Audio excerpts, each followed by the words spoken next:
মুশকিল হলো।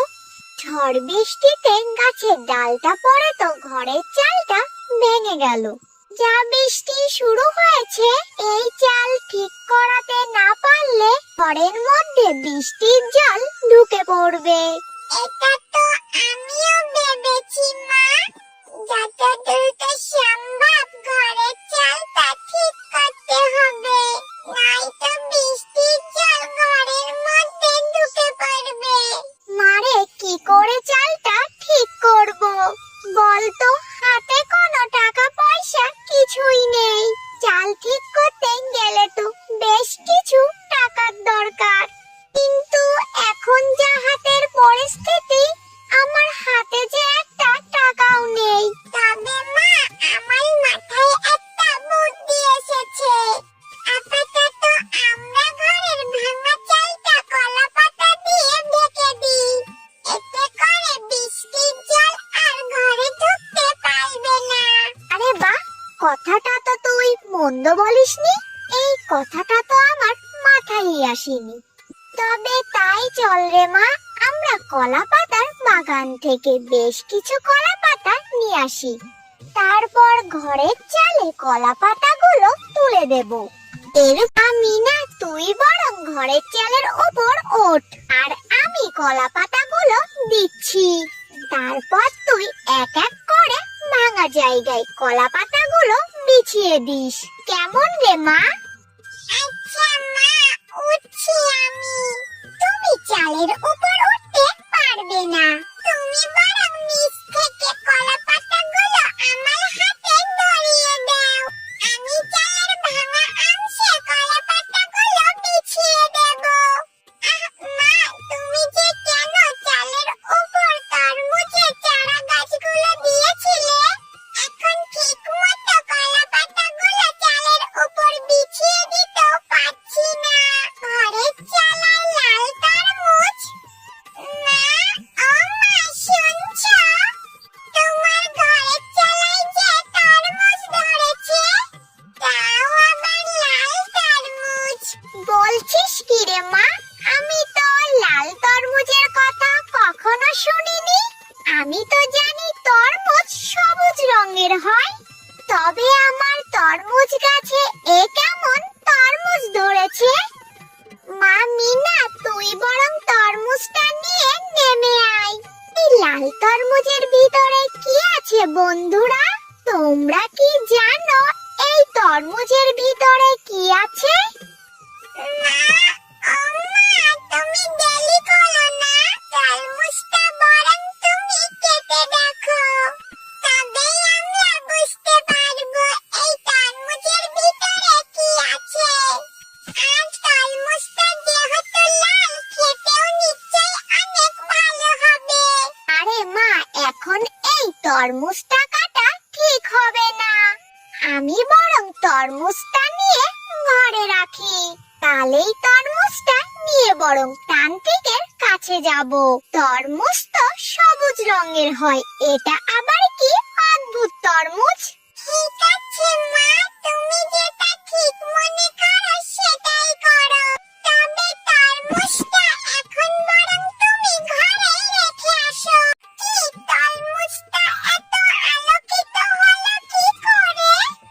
তাও আবার ভিতর থেকে কেমন একটা আওয়াজ আসছে। মা, ও মা, এদিকে আসো, দেখে যাও, এটা কি হচ্ছে?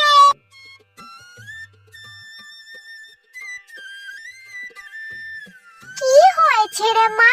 এত রাতে তুই এত চিৎকার করছিস কেন? মা, তুমি তরমুজের দিকে তাকিয়ে দেখো, এটা কি হচ্ছে? তরমুজ থেকে আলো বের হচ্ছে, আবার তরমুজের ভিতর থেকে কেমন যেন একটা আওয়াজও বের হচ্ছে। আরে কি হচ্ছে এসব? তরমুজটা কি ভুতুড়ে তরমুজ নাকি রে বাবা? না না, এই তরমুজটা আর ঘরে রাখা যাবে না। এখনই বাহিরে তরমুজটা ফেলে দিতে হবে। এরপর মিনা ও মিনার মা তরমুজটা নিয়ে বাহিরে ফেলে দেয়। আর তখনই তরমুজের ভিতর থেকে একটা পরী বেরিয়ে আসে। আরে বাবা রে, ও মা, এটা কি হলো মা? এই তরমুজের ভিতর থেকে তো একটা পরী বেরিয়ে এলো। তবে কি এই পরীটা আমাদের ক্ষতি করবে নাকি? আরে তোমরা তো ভয় পাচ্ছ কেন? আমি তোমাদের কোনো ক্ষতি করব না। তোমরা আমাকে মুক্ত করেছো। এক সাধু আমাকে এই লাল তরমুজের মধ্যে বন্ধ করে রেখেছিল। তুমি তরমুজ ছিঁড়াতে আমি মুক্ত হয়ে গেছি। এখন আমি তোমাদের দুটি আশা পূরণ করব। বলো আমাকে তোমরা কি চাও? সত্যি বলছো তুমি? আসলে আমরা তো অনেক গরিব। মিনার বাবা মারা যাওয়ার পর কোনো রকম খেয়ে পড়ে বেঁচে আছি। সেটা নিয়ে কোনো চিন্তা নেই। চিন্তা হলো এই ঘরটা নিয়ে। এই ঘরের চালটা যে ভেঙে গেছে। এই ব্যাপার, আমি বুঝতে পেরেছি। এখন তোমাদের একটা ঘর দরকার। তবে তোমরা চিন্তা করো না, আমি তোমাদের জন্য সুন্দর একটা বাড়ি বানিয়ে দিচ্ছি। তোমরা বাড়ি ফিরে গিয়ে দেখবে তোমাদের বাড়িটা একটা অনেক বড় বাড়ি হয়ে গিয়েছে। তবে এখন বলো আমাকে তোমাদের তৃতীয় ইচ্ছেটা কি? আমি সেটাও পূরণ করব। আপাতত আমাদের কোনো কিছুরই দরকার নেই। তুমি বরং কালকে আবার এসো। আগে ভেবেচিন্তে দেখি তোমার কাছ থেকে দ্বিতীয় ইচ্ছেটা কি চাওয়া যায়। আচ্ছা, সেটা তোমাদের ইচ্ছা। আমি বরং কাল রাতে আবার আসবো। আমি এখন যাই তাহলে। এরপর মিনা ও মিনার মা তাদের বাড়িতে ফিরে আসে। আমার দেখো না, কি সুন্দর একটা বাড়ি। আজ থেকে এই বাড়িটাতে আমরা থাকবো, তাই না মা? পরের দিন মিনা ও মিনার মা ভাবতে থাকে যে পরীর থেকে দ্বিতীয় ইচ্ছেটা কি চাওয়া যায়।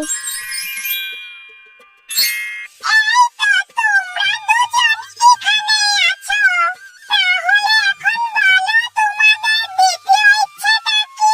আমি তোমাদের দ্বিতীয় ইচ্ছেটা পূরণ করতে এসেছি।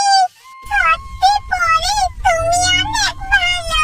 তোমার কথার মূল্য আছে।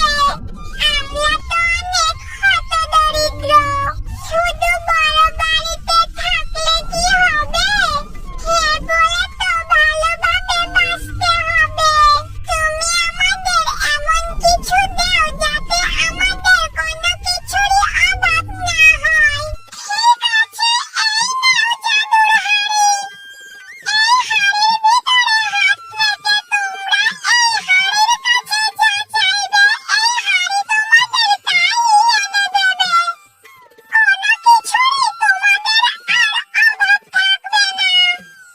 আমি বরং এবার আসি। এরপর মিনা ও মিনার মা বেশ সুখে শান্তিতে দিন কাটাতে থাকে। তাদের আর কোনো কিছুরই অভাব থাকে না।